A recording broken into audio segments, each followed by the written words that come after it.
വെറും 10 മിനിറ്റിൽ 20 ഇടിയപ്പം. വാട്ടണ്ട, പരത്തണ്ട, കുഴക്കേണ്ട, മിക്സിയിലൊന്ന് കറക്കിയെടുത്താൽ മാത്രം മതി കേട്ടോ. നല്ല പെർഫെക്റ്റായിട്ട് നമുക്ക് ഇടിയപ്പം ഉണ്ടാക്കാൻ സാധിക്കും. കൈ കൊണ്ടൊന്നും അധികം കുഴയ്ക്കാതെ, കൈ വേദനിക്കാതെ പെട്ടെന്ന് ഇടിയപ്പം എങ്ങനെ ഉണ്ടാക്കുന്നത് നമുക്ക് നോക്കിയാലോ.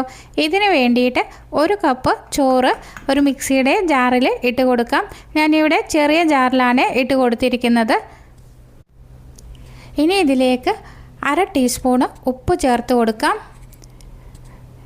പിന്നീട് 1 ടീസ്പൂണ് ഓയിൽ ഒഴിച്ചു കൊടുക്കാം. 1/2 കപ്പ് വെള്ളം ഒഴിച്ചു കൊടുക്കാം. നോർമൽ വാട്ടറാണ് ഒഴിച്ചിരിക്കുന്നത്. എന്നിട്ട് നന്നായിട്ട് അരച്ചെടുക്കാം. ഇപ്പോൾ ഇത് നന്നായിട്ട് അരഞ്ഞു വന്നിട്ടുണ്ട്. ഇനി ഇതൊരു മിക്സിയുടെ ജാറിലേക്ക് ഇട്ട് കൊടുക്കാം.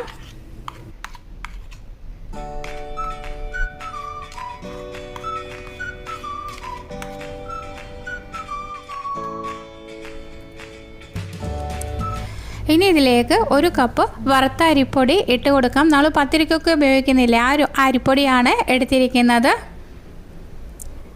എന്നിട്ട് കൈ വെച്ചൊന്ന് ജസ്റ്റ് ഒന്ന് മിക്സ് ചെയ്തെടുക്കാം.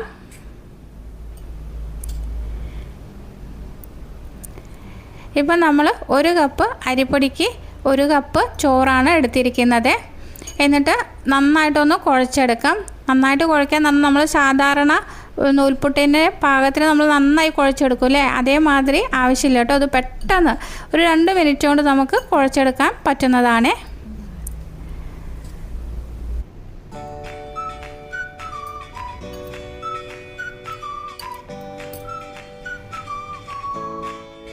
ഞാനിത് ഇഡ്ഡലി തട്ടിലാണ് വേവിച്ചെടുക്കുന്നത്. അതിന് വേണ്ടിയിട്ട് ഇതിൽ കുറച്ച് ഓയിൽ തൂകിയ ശേഷം ഒരു ബ്രഷ് ഉപയോഗിച്ച് ഒന്ന് സ്പ്രെഡ് ചെയ്ത് കൊടുക്കാം.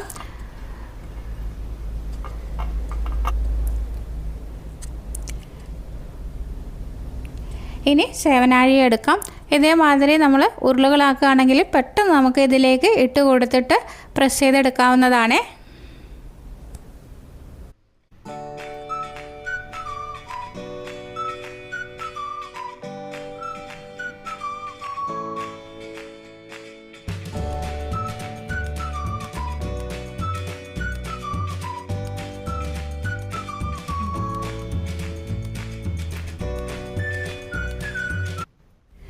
നമ്മൾ യാതൊരു ബലവും കൊടുക്കേണ്ട ആവശ്യമില്ല കേട്ടോ. പെട്ടെന്ന് നമുക്ക് ഇത് പ്രസ് ചെയ്തിട്ട് എടുക്കാവുന്നതാണ്. ഞാനിവിടെ 3 ഇഡ്ഡലി തട്ടിലും ഇതേമാതിരി ചെയ്തെടുക്കുന്നുണ്ട്.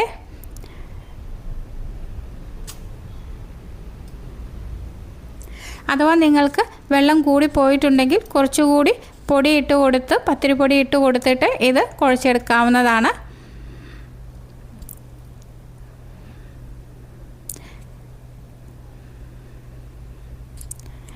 ഇനി ഇഡ്ഡലി പാത്രത്തിൽ കുറച്ച് വെള്ളം ഒഴിച്ചു വെച്ചിട്ടുണ്ടായിരുന്നേ.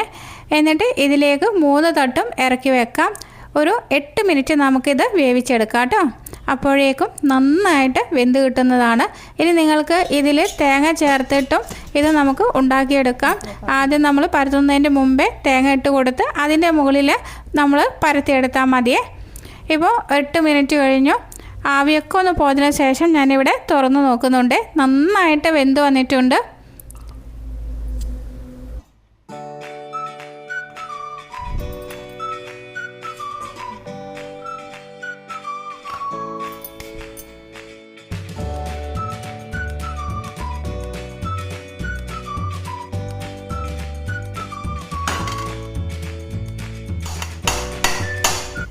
ഇനി ഇത് ഒരു പ്ലേറ്റിലേക്ക് തട്ടി കൊടുക്കാം.